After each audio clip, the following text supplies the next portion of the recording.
Salut à tous, vous êtes sur la chaîne lecato.fr.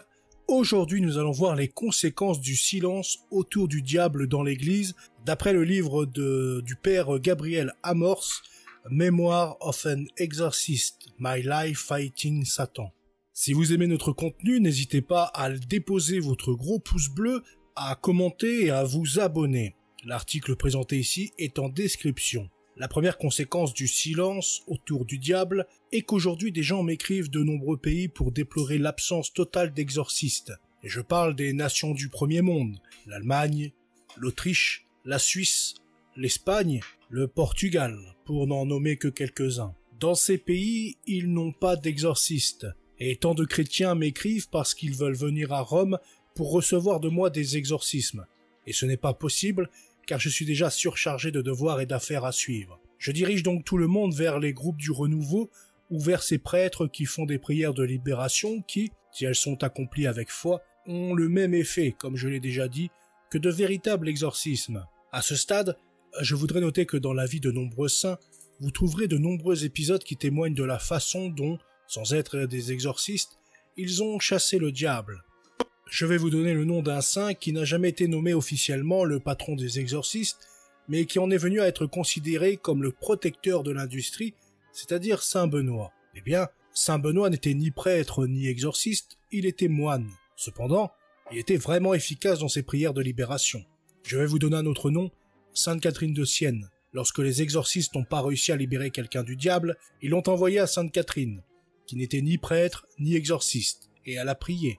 Et avec sa foi, elle a obtenu des libérations extraordinaires, et tant d'autres hommes et femmes avec leur foi et leur sainteté. Et les témoignages ne manquent pas, racontant comment même le père Pie, qui n'a jamais été officiellement exorciste, a libéré les gens de l'emprise et des agissements de l'adversaire. C'est pourquoi la vôtre est une bataille à double face, menée sur deux fronts, contre l'adversaire comme toujours, et contre le silence ou l'incrédulité de l'Église elle-même. Certes, il s'agit de persuader les gens de l'Église. Jusqu'au XIIe siècle, les choses se sont bien déroulées, car il y avait un grand nombre d'exorcistes dans chaque diocèse. Et puis il y a eu ce que j'appellerais la période de folie, c'est-à-dire où certains membres de l'Église ont autorisé la torture des hérétiques, et puis une autre période où ils ont autorisé qu'ils soient relégués à la branche séculière, c'est-à-dire le juge d'État, et brûlés vifs sur le bûcher. Et des barbaries similaires sont poursuivies pendant plusieurs siècles. Malheureusement, des actions exagérées ont été prises contre l'hérésie, au point que pendant longtemps, ils n'ont pas pratiqué d'exorcisme, mais ont envoyé les possédés directement au bûcher. Cependant,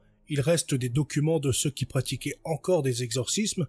Il y a une histoire bien connue d'un évêque français qui, dans le cas d'une religieuse possédée par le diable, une vraie sorcière, l'a fait exorciser au lieu de l'envoyer au bûcher. Il a fallu 2 ans pour la libérer, mais ensuite, elle a vécu une vie sainte pour le reste de ses jours. Il s'agissait d'un cas de possession véritable, comme ceux qui constituent typiquement des cas assez rares eu égard aux diverses manifestations et actions démoniaques. Toujours au sujet des hérétiques diaboliques, je me souviens qu'on m'a demandé un jour sur Radio Maria si même Saint Carlo Borromée avait envoyé des gens au bûcher. Oui, c'est vrai. Il y a des témoignages indiquant que Borromeo l'avait fait. La sainteté n'empêche pas d'avoir la mentalité de l'époque, et même lui, quoique saint, condamnait les gens au bûcher. Quoi qu'il en soit, à cette époque, il ne faisait pas d'exorcisme, et maintenant, à la suite de tant d'absurdités et d'atrocités perpétrées depuis si longtemps, ils ne les font plus du tout.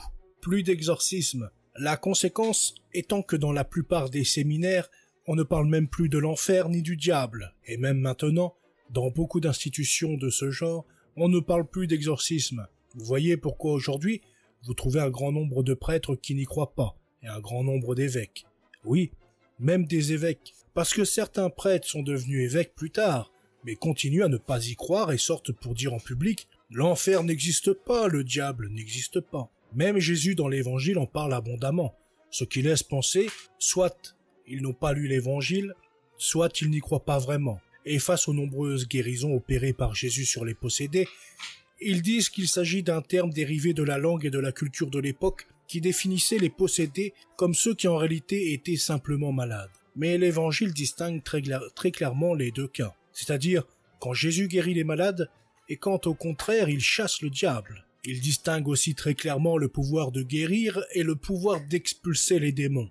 Et le mandat final est « Allez prêcher ma parole, expulsez les démons et guérissez les malades ». Lors de la première réunion de l'association des exorcistes, nous étions 12, alors que maintenant nous sommes beaucoup plus nombreux. Cela signifie que certaines choses ont changé. J'ai fait beaucoup d'interviews télévisées et je les ai acceptées de bon gré pour divulguer, pour faire connaître ou diffuser un maximum d'informations nouvelles sur le sujet. J'ai fait beaucoup de bruit sur le sujet. Je crois que le Seigneur m'a effectivement utilisé pour répandre la parole sur ces choses afin de ramener la pratique des exorcismes. Il y a beaucoup de gens qui souffrent. Et où finissent-ils? Avec des mages, avec des sorciers. Où d'autres peuvent-ils aller? Ils finissent là parce qu'ils se sentent maltraités par certains prêtres. Et ils disent, au moins, je peux aller vers quelqu'un qui va me recevoir avec gentillesse, qui va me faire asseoir, me montrer qu'il veut m'aider. Alors que quand on demande aux prêtres qu'on a des problèmes, ils répondent immédiatement « Ce ne sont que de contes de fées, sortez d'ici » et ils leur claquent la porte au nez. C'est une chose ridicule que Christ n'aurait jamais faite. Il y a ce livre merveilleux du seul évêque italien qui fait des exorcismes, Monseigneur Gemma, qui parle clairement, et avec beaucoup de courage, de la réalité du diable. Bien sûr, il n'est pas le seul. Beaucoup d'autres ont fait entendre leur voix sur ce sujet, souvent négligés, voire carrément censurés, mais ils sont trop peu nombreux. En tout cas, il y a quelqu'un qui, peut-être en serrant les dents, doit nommer des exorcistes, mais pas avec beaucoup d'enthousiasme. Et je dirais aussi que les exorcistes en général sont méprisés par une bonne partie du clergé lui-même qui les considère souvent comme des fanatiques. Ils ne sont pas bien acceptés.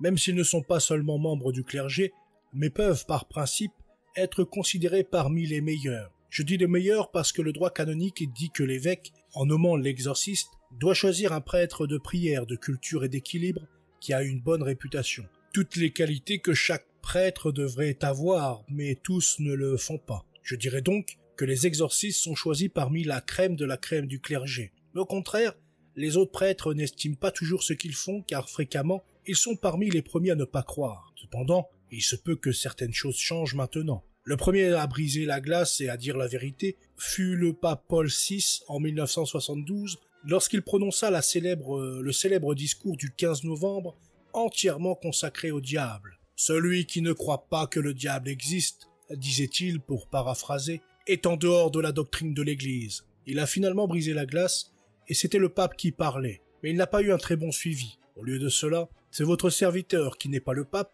et pratiquement personne, qui a été béni par le Seigneur. Je suis élève de Padre Candido Armantini. Depuis une quarantaine d'années, cet homme ici a été exorciste à la Scala Sancta, un passionné. J'ai été nommé assistant exorciste du père Candido et je lui dois tout ce que je suis. J'ai écrit le premier livre pour relater et mettre sur papier les enseignements que Padre Candido m'avait donnés. Et moi, comme tous les auteurs, j'aspirais à une deuxième édition.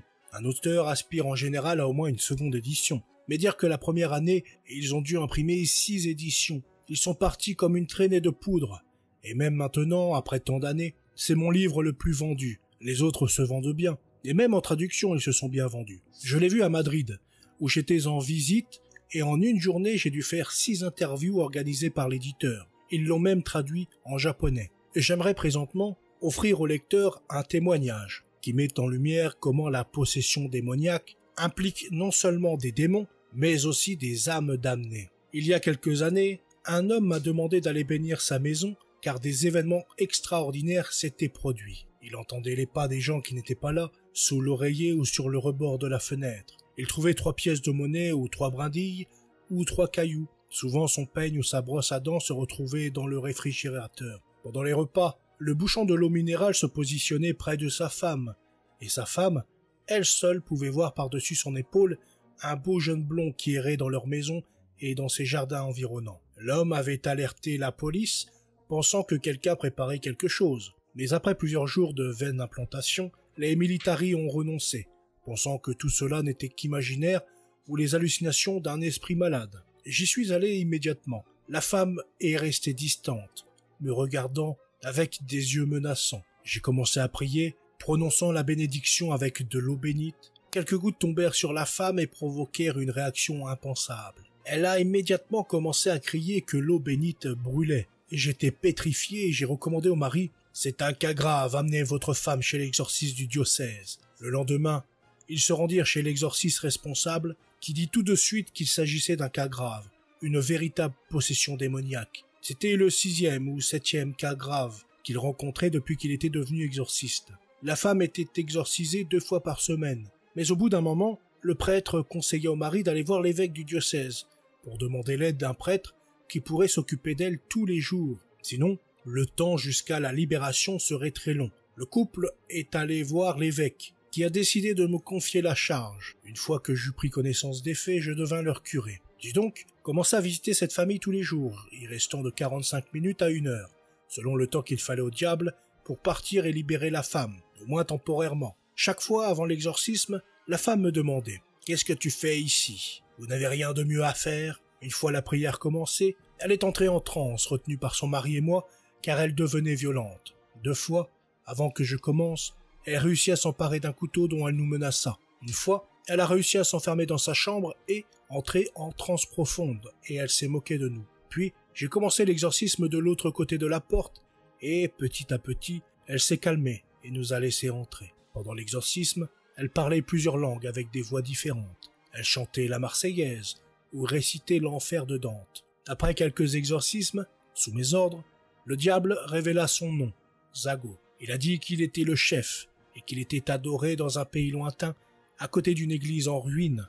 Il a expliqué sa mission en disant qu'il avait gagné. L'autre démon présent était Astaroth, qui a présidé à la destruction de l'amour du couple, l'un pour l'autre et pour leurs enfants. Il y avait aussi un 3e démon, Snake, qui avait pour tâche de conduire la femme au suicide. Il avait essayé avec des sacs en plastique attachés au cou de la femme et des cordes accrochées au lustre. Et en effet, une fois, avait tenté de la faire se jeter au large d'un pont. La femme faisait souvent ses valises et disait qu'elle devait se rendre à cet endroit où se trouvait cette église en ruine parce qu'il l'attendait. Il l'avait ordonné et elle devait y aller. Selon Zago, une légion de démons mineurs était également présente. À ma grande surprise, 3 âmes damnées se sont également révélées. Michel, une femme qui avait travaillé au Moulin Rouge et qui a été tuée par la drogue à l'âge de 39 ans. Michel prononçait souvent des phrases en français, celles répétées par le passé pour attirer les clients. Alors le visage de la femme devint doux et moelleux.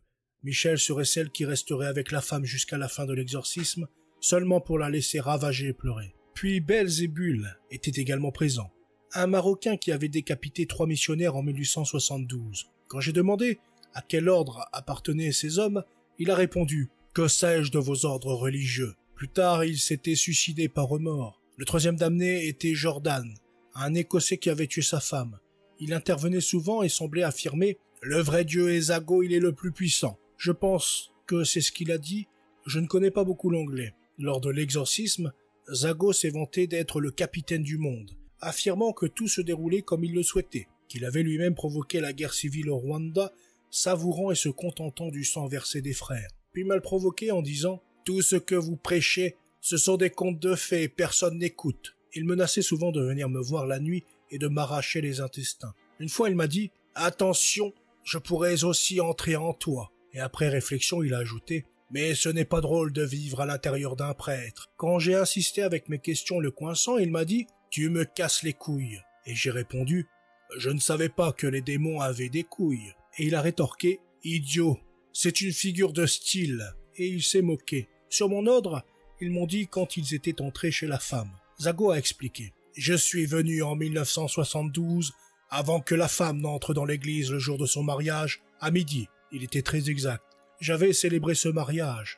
Zago avait été convoqué à cette mission par un homme de Viterbe, qui ne voulait pas que le mariage ait lieu. Puis, à minuit, avec une autre messe noire qui impliquait la mise à mort d'un animal, d'autres démons sont entrés en elle. Après ces révélations, le mari se souvint qu'un prêtre avait été approché par un homme qui ne voulait pas que cette union conjugale se réalise la veille du mariage. Zago se vantait qu'à côté de l'église en ruine se trouvait son temple, avec la grande inscription « Ô Dieu Zago ». Quand j'ai prononcé la phrase « À Dieu le royaume », il a rapidement corrigé « À Zago le royaume ». Plus les exorcismes duraient, plus on voyait son malaise et ses plaintes. Quand je plaçais mes mains sur la tête de la femme, Zago hurlait. Il ne comprenait plus un mot et criait « Vous salissez ma maison, vous laissez entrer la lumière, vous détruisez ma maison ». J'ai répondu que la lumière est belle, c'est la vie, mais il a crié « Non, les ombres sont ma maison ». Il a affirmé qu'il était dans la tête de la femme.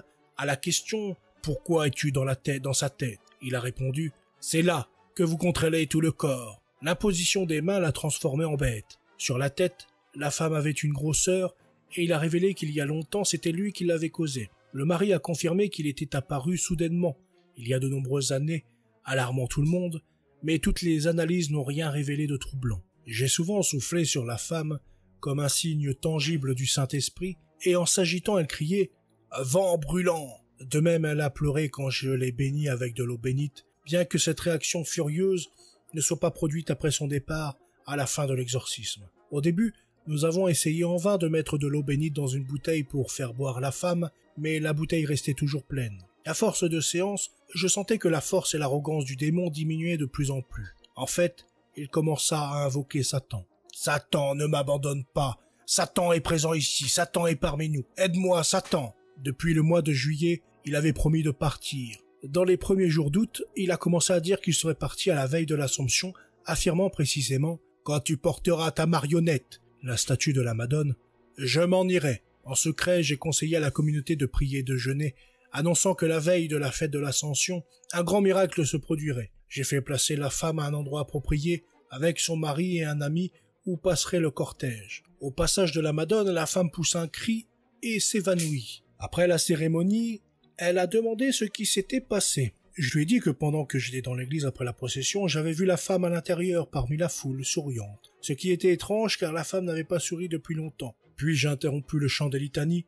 J'ai annoncé que le miracle s'était produit et nous avons remercié le Seigneur. Voilà, c'est tout pour cette vidéo, j'espère qu'elle vous aura plu. Je vous souhaite une bonne journée, à bientôt, salut.